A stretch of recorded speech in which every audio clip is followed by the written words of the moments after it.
ԱՄՆ հյուսիս-արևելքը պատած պատմական բուքը, որը ստացել է Blizzard 26 անվանումը, կաթվածահար է արել կյանքը ողջ տարածաշրջանում։ 69 միլիոն մարդ գտնվում է վտանգի գոտում։ Ձյան տեղումները սահմանել են նոր պատմական ռեկորդներ։ Նյու Յորքի տարբեր հատվածներում գրանցվել է 29.1 դյույմ ձյուն, իսկ կենտրոնական պարկում ավելի քան 15 դյույմ։ Իրավիճակը ծանր է նաև Փենսիլվանիայում, Ֆիլադելֆիայի օդանավակայանում ձյան շերտը հասել է 13.7 դյույմի։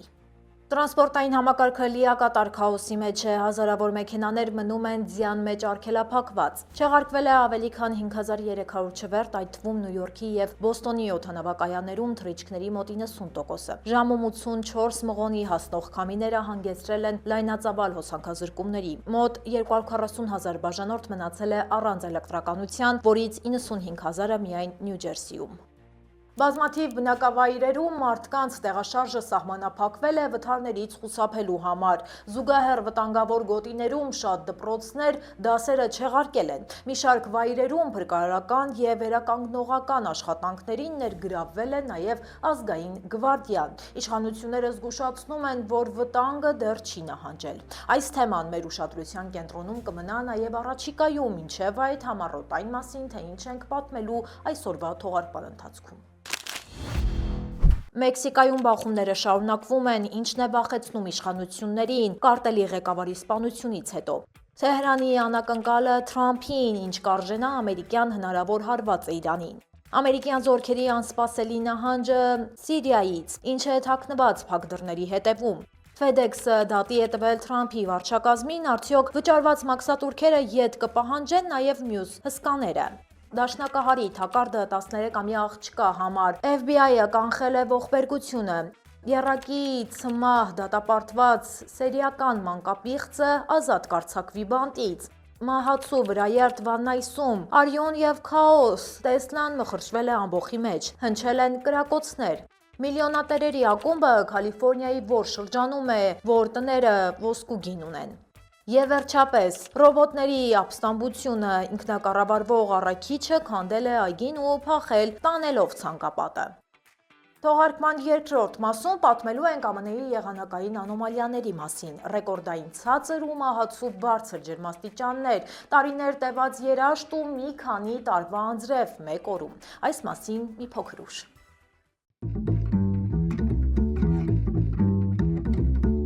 Բարև ձեզ, դուք միացել եք Glendale News-ին, ես Լենա Կարապետյանն եմ, ինչպես միշտ ձեզ կներկայացնեմ Միացյալ Նահանգներում տեղի ունեցող ամենահետաքրքիր ու կարևոր թեմաները։ Եթե ուզում եք աջակցել մեզ, մեկնաբանություններում պարզապես գրեք ձեր առաջարկներն ու կարծիքները մեր նախագծի մասին եւ իհարկե անպայման լայքեք տեսանյութը։ Հիմա անցնենք այսօրվա թեմաներին։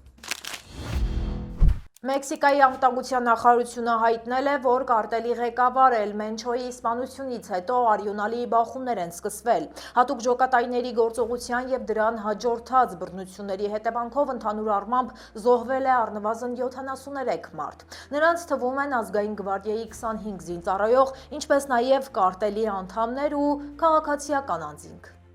Տարբեր նահանգներում զինված խմբավորումները ավելի քան 250 ճանապարհ էին արգելափակել, սակայն դրանք արդեն բացվել են։ Սպիտակ տունը հաստատել է, որ ԱՄՆ կառավարությունը հետախուզական տվյալներով աջակցել է այս լայնածավալ օպերացիային։ Բախումների պատճառով Գվադալախարան գրեթե ամբողջությամբ կաթվածահար է եղել, դպրոցները փակվել են, իսկ ավելի քան 1000 մարդ ստիպված էր գիշերել կենթանաբանական այգու։ Փորձագետները մտավախություն ունեն, որ առաջնորդի սպանությունը կարող է նոր արյունահեղությունների հանգեցնել, քանի որ մրցակից խմբավորումները կփորձեն իշխանություն գրավել։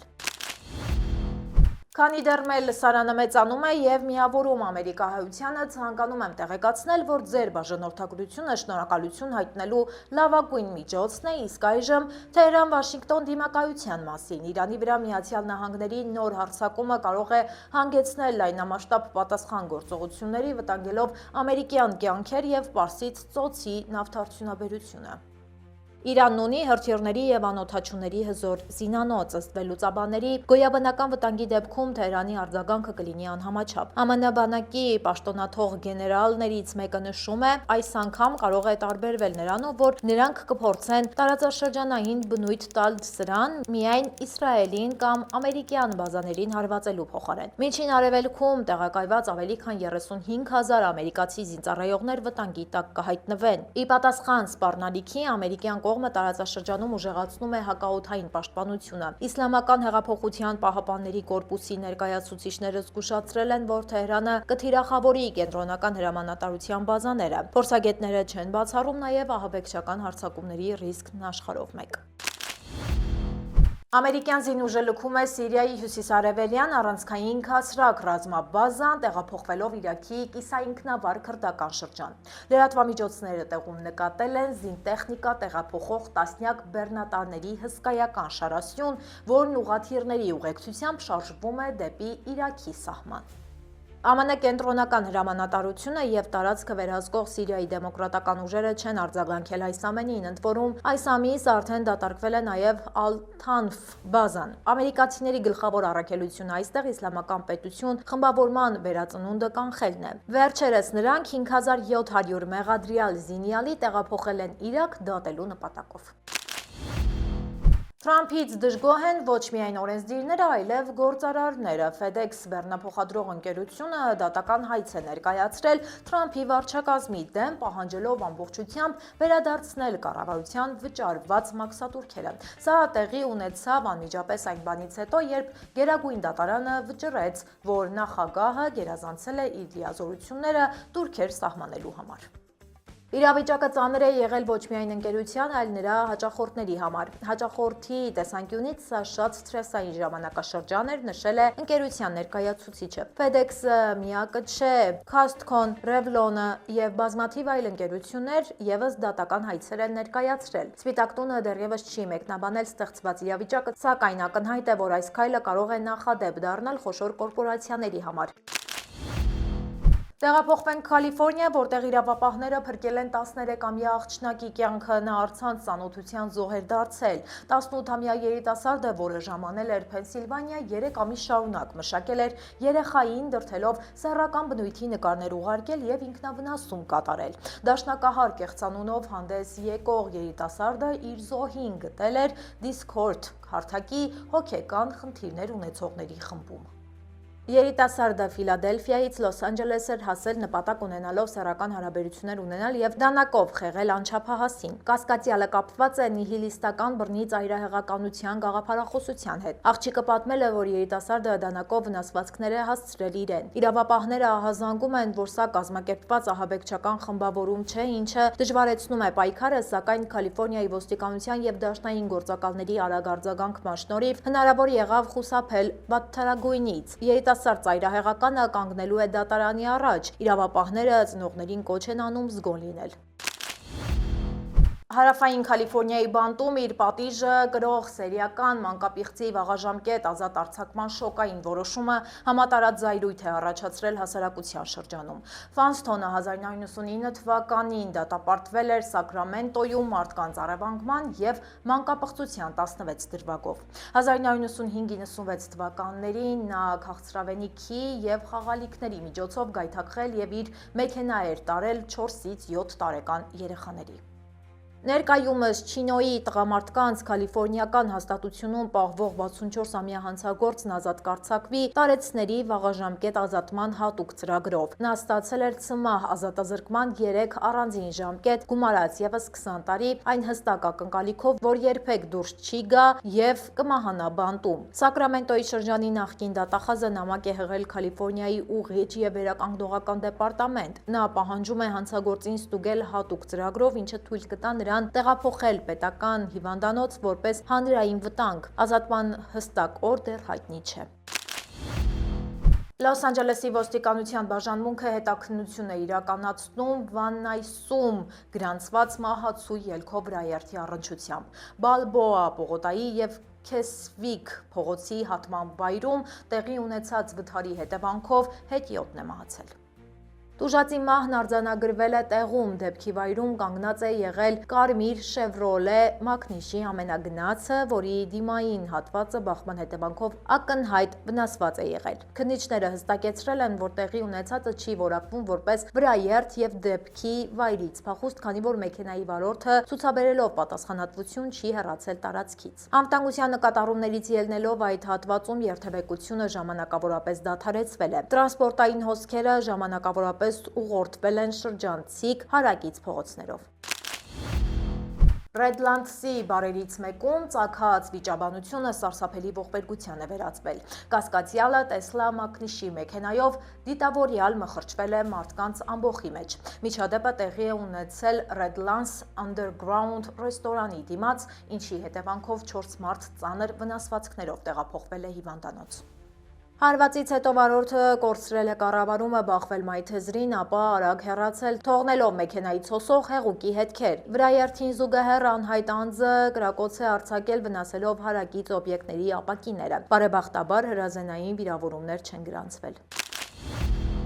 Կալիֆոռնիայում սեփական տուն ունենալը շարունակում է մնալ ֆինանսական լուրջ մարտահրավեր, հատկապես ափամերձ խիտ բնակեցված շրջաններում եւ Սիլիկոնյան հովտում։ Ըստ վերջին տվյալների 2026 թվականի հունվարին նահանգում առանձնատների միջին գինը կազմել է $833,180։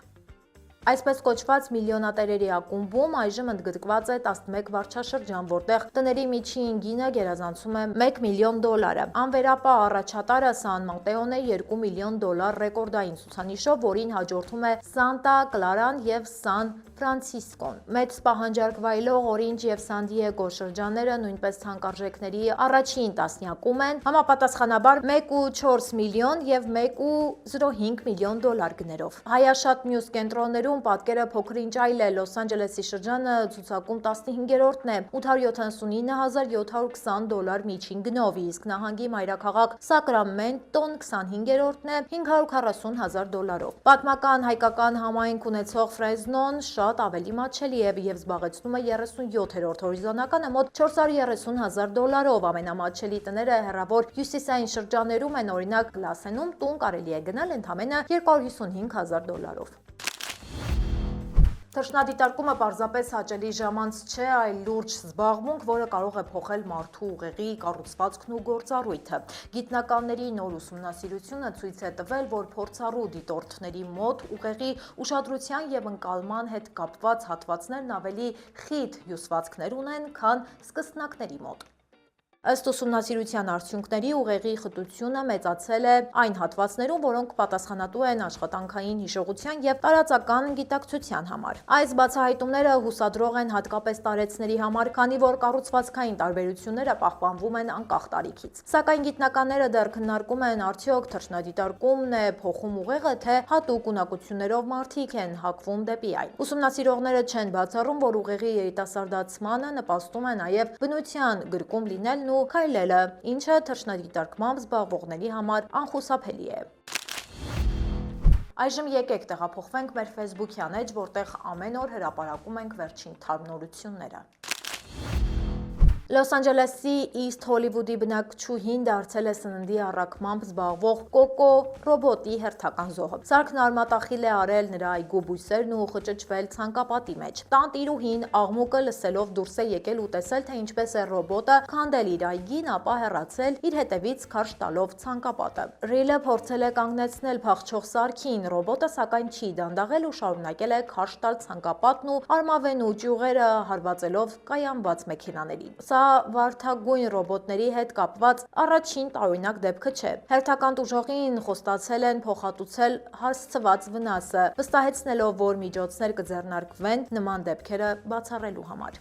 Հետազոտողները առանձնացրել են վերջերս տարածում գտած խելացի գադջետները, որոնք ավելի հեշտ ու հարմարավետ են դարձնում հատկապես արտասահմանում ճամփորդելը։ $50 արժողությամբ մոֆտ մագնիսական տակդիր դրամապանակը պահում է քարտեր։ Ըստ հոդվածի մարդկոցը բավականացնում է 6 ամիս, այն լիցքավորվում է անլար։ Ներկառուցված բարձրախոսը օգնում է արագ գտնել հեռախոսը։ Արտերկրում կապի մեջ մնալու համար իդեալական է գրպանի Solis Edge 5G կայանը։ $100 արժողությամբ, այն գործում է 140 երկրներում առանց SIM քարտի։ Այս սարքը Wi-Fi է բաժանում մինչև 10 սարքի համար։ Դատական նոր փաստաթղթերը բացահայտել են, որ դեռևս 2018 թվականին Facebook-ը ծրագրել էր գործարկել Bell անունով հատուկ հավելված, նախատեսված բացառապես ավագ դպրոցի աշակերտների համար։ Հավելվածը պետք է ունենար անանուն խոստովանությունների բաժին եւ ինտեգրվեր դասապրոցեսի կառավարման գործիքների հետ։ Այս մանրամասները պարզվել են սոցիալական մեդիայի խոշորագույն ընկերությունների, այդ թվում Meta-ի, Google-ի եւ Snap-ի դեմ հարուցված ծավալուն դատական հայցի շրջանակներում։ Տեխնոլոգիական հսկաները մեղադրվում են անչափահասների մոտ կախվածություն առաջացնելու մեջ։ Մի շարք երկրներ դրա դեմ պայքարում են օրենքով։ Ավստրալիան, օրինակ, օրենք ընդունեց, որով արգելեց 16 տարեկանից ցածր երեխաներին օգտվել սոցիալական մեդիայից։ Գիտեք, թե որոնք են ԱՄՆ ամենատաք նահանգները, իսկ ամենացուրտը պատկերացնում եք 62 աստիճան սառնամանիք, այո, անգամ նման փաստ կա։ Կարծում եմ այս նախաբանից արդեն գուշակեցիք, որ այսօր ԱՄՆ-ում գրանցված եղանակային անոմալիաների մասին ենք խոսելու։ Ամերիկայի ամենատաք նահանգներն են համարվում Ֆլորիդան, Թեքսասը եւ Կալիֆոռնիան, որտեղ արևային օրերի քանակը անհամեմատ մեծ է։ Այս նահանգներում բարձր ջերմաստիճանը դարձել է առօրյա կյանքի անբաժան մասը, երբեմն անգամ դառնալով արտակարգ դրություն հայտարարելու պատճառ։ 1913 թվականի հուլիսի 10-ին մահվան հովտում գրանցվեց պատմական առավելագույն 56.7 աստիճան ըստ Ցելսիուսի, ինչը մինչև օրս մնում է չգերազանցված ցուցանիշ։ Լոս Անջելեսի Woodland Hills-ում նույնպես արձանագրվել են ծայրահեղ ցուցանիշներ մինչև 49 աստիճան։ Նման շոկն անտանելի է դառնում նույնիսկ տեխնիկայի համար։ Մարդիկ ստիպված են կյանքի ռիթմը փոխել, անգամ դպրոցներն են ժամանակավոր փակվում։ Ալյասկան, Մոնտանան եւ Հյուսիսային Դակոտան հակառակը հայտնի են իրենց դաժան ու երկարատև ձմեռներով։ Այս նահանգներում ցրտահարությունն ու ուժեղ քամիները ձևավորում են յուրահատուկ կլիմայական պայմաններ, որոնց դիմակայելու համար պահանջվում է հատուկ պատրաստվածություն, այնպես որ լավ պատրաստվեք, եթե որոշել եք անգամ որպես հյուր կամ զբոսաշրջիկ այցելել այդ նահանգները։ Ամենացածր ջերմաստիճանը գրանցվել է Ալյասկայի Prospect Creek-ում 1971 թվականին -62.2 աստիճան։ Դա սառեցրել էր նույնիսկ ամենակայուն սարքավորումները, իսկ 1921 թվականին Քոլորադո նահանգի Silver Lake բնակավայրում մեկ օրում տեղացել է 1.9 մետր ձյուն, ինչը բացարձակ ռեկորդ է ԱՄՆ պատմության մեջ։ Մեքենաները պարզապես թաղվել էին ձյան մեջ, իսկ մարդիկ ստիպված էին ձյան մեջ թունելներ փորել տնից դուրս գալու համար։ Խոնավության առումով ԱՄՆ-ի առաջատարներն են Լուիզիանան, Միսիսիպին եւ Ֆլորիդան։ Այս նահանգները մշտապես գտնվում են արևադարձային հորդառատ անձրևների ազդեցության տակ, ինչը նպաստում է փարթամ բուսականությանը, բայց նաեւ առաջացնում է վտանգավոր հեղեղումներ։ Խոնավ կլիման եւ մշտական անձրևները դարձել են այս տարածաշրջանի բնական այցեքարտը, յուրահատուկ մարտահրավեր նետելով տեղի բնակչությանը եւ ենթակառուցվածքներին։ Հավայան կղզիների Մաունտ Բայալեալե լեռը համարվում է երկրի ամենախոնավ վայրը տարեկան 11684 մմ տեղումների զարմանալի ռեկորդով։ 1979 թվականին Թեքսաս նահանգի Ալվին քաղաքում մեկ օրում տեղացել է 1092 մմ անձրև ջրի տակ, թողնելով ամբողջական թաղամասեր եւ մայրուղիներ։ Տեղական փրկարարական ծառայությունների հետ անգամ դաշնային կառույցներն էին պայքարում տարերքի հետևանքները վերացնելու եւ մարդկանց տարհանելու համար։ Չոր կլիմայի կենտրոններն են Նևադան եւ Արիզոնան։ Երաշտը այս նահանգներում լուրջ խնդիր է, որը ազդում է թե վայրի բնության, թե գյուղատնտեսության գործունեության վրա։ Ջրային ռեսուրսների սուղությունը ստիպում է կիրառել խնայողությունների խիստ միջոցներ, քանի որ երաշտը կարող է տևել ոչ թե շաբաթներ կամ ամիսներ, այլ ամբողջ տարիներ։ Կալիֆոռնիայի պատմության մեջ ամենաերկարատև եւ կործանարար երաշտը սկսվեց 2011 թվականի վերջին եւ պաշտոնապես ավարտվեց միայն 2019-ի մարտին, տևելով շուրջ 376 շաբաթ։ Այս աղետալի ժամանակահատվածում նահանգի ջրամբարները դատարկվեցին, չորացան ավելի քան 100 միլիոն ծառեր, իսկ գյուղատնտեսությունը գրեց միլիարդավոր դոլարների վնասներ։ Լոս Անջելեսի բազմաթիվ հատվածներում սահմանվեցին ջրի օգտագործման խիստ սահմանափակումներ։ Վերջին 10 տարվա ընթացքում ԱՄՆ-ում բնական աղետներից, ներառյալ անտանելի շոքից, սառնամանիքից եւ հեղեղումներից գրանցվել է ավելի քան 5000 զոհ։ Նյութական վնասները գերազանցել են $1 տրիլիոն։ Այնպես որ տեղեկացված եղեք եւ զգույշ յուրաքանչյուր նահանգ իր յուրահատկությունն ունի, որոնց արժե ծանոթանալ այցելելուց առաջ։ Այսօրվա համար պատրաստել էինք այսքանը, եթե դեռ չեք հասցրել դիտել մեր նախորդ թողարկումը, ապա կարող եք անցնել հենց այս հղումով։ Մեզ հետ դուք կարող եք ոչ միայն լրատվությանը հետևել, այլև այդ լրատվության կառավարմանը մասնակցել ձեր մեկնաբանություններով, նամակներով, անգամ լայքերով, այնպես որ մի թերագնահատեք ձեր կարծիքի ուժը։ Կհանդիպենք վաղը ժամը 5-ին։ Հաջողություն։